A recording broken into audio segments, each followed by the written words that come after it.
큐티 세미나 두 번째 시간, 우리가 지금 이미지 묵상법을 이제 실천해보고 있습니다. 요한복음 21장을 가지고 오늘은 지금 해보고 있는데, 이제 본문 말씀을 읽고 그 다음에 해야 될 게 뭐죠? 성경 배경을, 이미지를 그려보는 거예요. 한번 눈을 감고 한번 그려보세요. 이제 그 현장 속으로 여러분이 들어가 보세요. 눈을 그려진 그 공간 안에 여러분이 들어가 보세요. 그리고 오늘 본문의 이야기들이 여러분 앞에 펼쳐지죠. 베드로는 어디 있는지, 도마는 어디 있는지, 그때 누가 나타나죠? 그리고 무슨 말씀을 하시는지, 그리고 예수님이 여러분에게 말씀을 하시는지도 잘 들어보세요. 말씀하시면 뭐라고 말씀하시는지. 내용이 이해는 돼요? 어떻게 해야 될지 알겠어요? 지금 이제 같이 하니까 조금 어색한데 혼자 하면 좀 편해요. 사람들이 있어서 조금 하고, 속도도 사람마다 다르니까 성경도 더 천천히 읽고 묵상하는 거죠. 그리고 그 참여하면서 그 안에서 기도도 하는 거죠. 그리고 주님께도 물어보면 되잖아요. 주님 왜 이렇게 하는 거냐고. 그 상황 속에서 여러분이 질문을 던질 수도 있고, 때로 여러분이 던진 질문에 답변도 하세요. 장면이 이렇게 같이 겹쳐 있는데, 하나는 식사의 장면이고 그리고 하나는 베드로가 예수님 부인했던 장면, 이 두 가지가 같이 겹쳐져 있는 장면이에요. 그래서 저는 이제 식사만 얘기했고, 뒤에는 이제 그 장면이 있는 거예요. 숯불이 그 그림을 연상시켜요. 베드로가 예수님을 닭이 울기 전에 3번 부인했던 그 새벽녘, 그 장면이 같이 떠오르게 하는 장면이에요.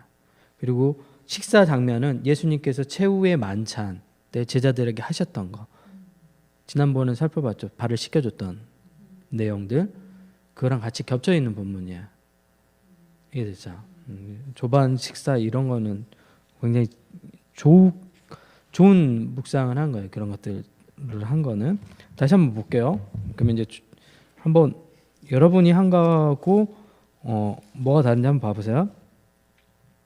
시간이 나오죠. 1절 읽어볼까요? 시작. 그 후에면 언제냐면 부활하고 나신 후에요. 앞에 내용이 부활의 내용이에요. 시간을 서술하죠. 그 후에. 그 다음에 장소는 어디예요? 디베랴 호수. 이 디베랴 호수의 위치에 따라 거라사, 가버나움, 그러니까 이 갈릴리 호수가 전체적인 그림의 이름이에요. 그리고 그 갈릴리 호수가 이렇게 있으면 그 지명에 따라 디베랴라고 얘기하고, 그 다음에 거라사라고도 얘기하고, 이런 내용이에요. 디베랴 호수 위치를 얘기해 주죠. 그리고 2절 가볼까요? 사람들 누구누구 있어요? 그 다음에 그러니까 디두로라 하는 도마, 그러니까 도마가 디두로라고도 하는 애칭을 가지고 있어요. 도마. 그 다음에 나다나엘, 세베대의 아들 야고보와 요한이겠죠. 복수형이니까. 그리고 또 다른 제자 둘, 익명의 사람 둘 있죠. 그럼 몇 명이에요? 몇 명이에요? 7명이 있죠. 그리고 이제 베드로가 뭐라고 얘기하죠? 나는 물고기 잡으러 가겠노라. 그러니까 베드로가 원래 있었던 삶의 자리로 돌아가는 거죠. 대부분 사람들이 신앙 안에서 넘어지면 원래 있던 자리로 가요. 대부분 그래요. 신앙 안에서 뭔가 좌절하고 낙심하면 원래 있던 자리로 가요. 원래 내가 안 했던 가장 좋지 않는 습관들 있잖아요. 내가 알코올 중독이었어. 그러면 가장 먼저 하는 게 뭐냐면 술을 마시는 거야. 대부분 신앙인도 그래요. 베드로도 원래 자리로 갔던 거야. 그 삶의 자리가 굉장히 지겨웠어. 싫었고. 그래서 예수님을 따랐고 새로운 세상을 기대했는데, 베드로가 실망하고 난 이후에 좌절하고 가장 먼저 찾아간 곳은 자기가 있던 자리예요. 맨 처음. 가겠다고 하죠. 그 다음에 3절 후반절 보면 배에 올랐으나 그날 밤에는 아무것도 못 잡았대요. 이 장면이 어디하고 또 연상이 되냐면 베드로가 처음 주님을 만났을 때도 못 잡았어요. 처음 예수님을 만났을 때 그 장면도 고기를 못 잡았어요. 그 장면이 이제 오버랩 되겠죠. 그 다음에 4절 시간이 나오죠. 날이 새어갈 때, 날이 새어간다는 것은 새벽이란 얘기겠죠. 아까 예은이랑 사모님이 시간 잘 캐치를 한 거죠. 이런 것들은. 예수께서 바닷가에 서셨으나 제자들이 예수님인 줄 알지 못했다. 누군가 서 있는 걸 봤는데 그게 예수님인지 아무도 알아채지 못했죠. 왜냐하면 제자들은 예수님이 죽었다고 생각한 거예요. 그 다음에 5절 예수님께서 갑자기 이제 제자들에게 얘기해줘. 너희에게 고기가 있느냐 물어보시죠. 6절 읽어볼까요? 시작. 그물을 배 오른편에 던지라. 그리하면 잡으리라 하시니 이에 던졌더니 물고기가 많아 그물을 들 수 없더라. 이 시간에는 고기를 잡을 수 있는 시간이에요? 못 잡는 시간이에요? 새벽이면? 못 잡는 시간이에요. 왜 그럴까요? 밤 고기를 언제 잡아요? 이때 당시의 기술로는 그물을 던져가지고 걸리는 방식으로 잡잖아요. 그물이 안 보여야 되잖아요. 그러니까 날이 샜다는 것은 고기를 잡을 때가 아닌 거예요. 근데 그 시간인 거예요. 근데 던지라고 얘기하는 거야. 근데 익숙한 목소리고 뭐야 이거 언제 경험했던 것 같은데? 라는 생각이 들었겠죠. 그리고 그물을 던졌어요. 그랬더니 7절 읽어볼까요? 시작. 예수께서 사랑하시는 그 제자가 베드로에게 이르되 주님이시라니 시몬 베드로가 보고 있다가 주님이라 하는 말을 듣고 겉옷을 두른 후에 바다로 뛰어내리라. 네. 고기가 많이 잡힌 걸 보고 옛날을 연상한 거예요. 주님을 사랑하는 제자 요한일 거라고 추측해요. 많은 사람들이 요한일 거라고. 그리고 베드로가 겉옷을 두른 후에 바다로 뛰어들었다고. 역시 베드로는 늘 빨라요. 생각하지 않고 바로 행동해요. 느껴지는 대로 바로 가요. 사랑하면 바로 사랑한다고 고백하고 헤어지다 바로 얘기하고 주님을 위해서 죽겠다고 얘기하고 또 주님의 대적자들을 죽이겠다고 칼 뽑아 들고 막 그 대제사장 종기 말고의 귀를 그냥 순식간에 사시미 회 뜨시 확 떠버리잖아요. 이게 베드로 성격이에요. 그게. 근데 그 잡은 생선이 몇 마리예요? 153 들어봤어요? 모나미 153? 여기서 나온 거야. 153. 예은이는 알아? 모나미 153 볼펜? 네. 나온 거고. 왜 153마리일까요? 질문. 153마리가 의미가 있으니까 153을 적었을 거 아니에요. 왜 153마리였을까요? 뭘까요? 이때 당시에 갈릴리에서 잡을 수 있는 물고기 종류가 153종류였어요. 이 말은 무슨 말이에요? 있을 수 없는 일이라는 거야. 기적이라는 거예요, 진짜. 이 사람들은 어부였단 말이에요. 물고기 똑같은 종류가 153마리가 잡힌 게 아니라 153종류의 물고기를 다 잡은 거예요. 그런 건 이거는 어부들만 느낄 수 있는 내용인 거야. 돈만 잡히는 데에서 뭐 여러 가지 한꺼번에 다 잡힌 거야. 줄돔도 잡히고 노래미도 잡히고 숭어부터 시작해서 다 잡힌 거야. 엄청난 일인 거예요. 이런 그림들이 이제 머릿속에 그려지겠죠. 시간 순서대로 이야기했던 것도 좀 보면 베드로와 제자들이 고향으로 다시 돌아가는 장면부터 시작해서 그 모습들은 희망에 찬 모습이었을까요? 표정들은 다 절망의 눈빛이었겠죠. 더 이상 삶에 의미가 없어.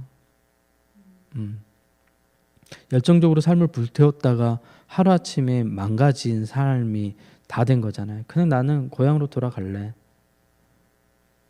그리고 그곳에서 고기를 잡는데 하필이면 고기가 또 안 잡혀. 정말 해도 되는 일이 없어. 아니 어떻게 고기가 한 마리 안 잡혀. 진짜 말도 안 되는 얘기잖아요. 아니 인생이 안 좋아도 이렇게 안 좋을 수 있어? 아니 좀 불행이라는 게 하나씩 찾아와야지. 뭔가 되는 일이 하나도 없는 거잖아요, 진짜. 다시 이 자리에 왔으면 그래도 양심껏 한두 마리는 잡혀줘야지. 그래도 내가 어부 생활을 몇 년을 했는데 그 3년 동안 잠깐 쉬었다고 이렇게 안 잡힐 수 있나? 이건 뭐야? 하늘도 안 덥나? 근데 그때 멀리서 서 있는 사람이 있는데 계속 누군가 쳐다보면 느낌이 들잖아요. 또 쳐다보고 있는 것 같은데 쳐다봤더니 우리를 보고 있는 거야. 뭐야 기분 나쁘게. 근데 이게 어디인가 모르게 익숙한 모습이야. 많이 봤던 모습이야. 근데 누군지 잘 모르겠어. 근데 그때 목소리가 들려와. 그물을 오른쪽으로 던지라고. 그 말을 거부할 수 없는 거야. 이 사람은 누구예요? 이 사람들은 다. 에? 예수님이 제자들은 다 뭐예요? 어부란 말이에요. 이 사람들보다 바다에 대해서 잘하는 사람은 없어요. 근데 그 목소리에 거부할 수 없는 거야. 물고기가 안 잡히는 새벽이란 말이에요. 근데 그 목소리에 이끌려서 던져요, 그물을 또. 우리 왜 이러지? 거부할 수 없는 어떤 목소리에 그 힘이 있는 거야. 너무 확신에 찬 목소리에. 또 그물을 던졌더니 갑자기 고기가 150마리 잡혔네.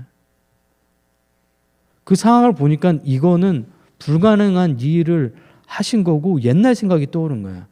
아, 처음 주님 만났을 때 이랬는데, 처음 예수님 만났을 때 이랬는데 생각된 거야.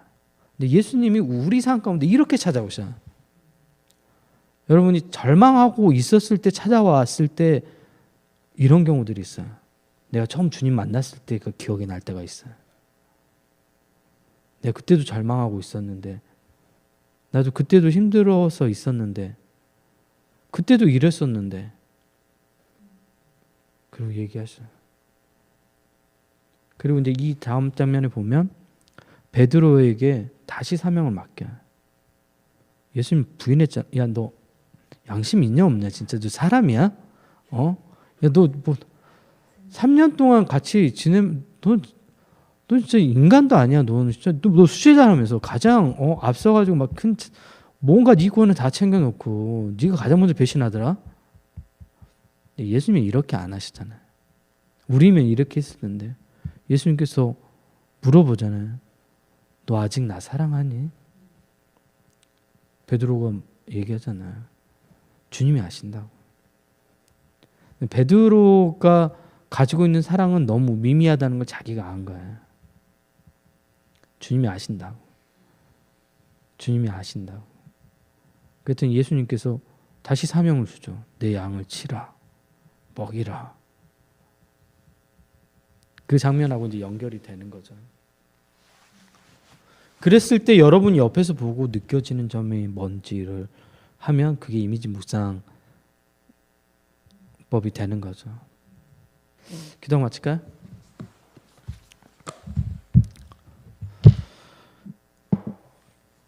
큐티 세미나 두 번째 시간을 마칩니다. 여러 가지 것들을 많이 배웠지만 결국 하나님의 말씀을 우리가 얼마나 깊이 생각하는지 또 받아들인지가 우리의 내면을 채우는 중요한 요인이 될 것입니다. 하나님, 우리의 마음들이 피폐해져 가고 있습니다. 이 땅에 많은 기독교인들이 하나님의 말씀을 이용하거나 또 하나님의 말씀을 통해서 이익을 얻는 수단으로만 생각합니다. 하나님, 우리는 하나님의 말씀을 우리의 내면을 채우는 영적인 양식으로 받아들이는 뉴에문교회 성도들 모두가 되게 해주시옵소서. 이미지 큐티 시작하는 단계입니다. 하나님, 잘 이해될 수 있도록, 잘 집중되어질 수 있도록 하나님 지혜를 주시고 그 이미지 큐티 방법을 통해 주님께서 말씀하시는 그 음성을 듣는 귀한 시간들이 날마다 삶 속에서 이어지게 해주시옵소서. 감사드리며 예수님 이름으로 기도드립니다. 네, 마칠게요.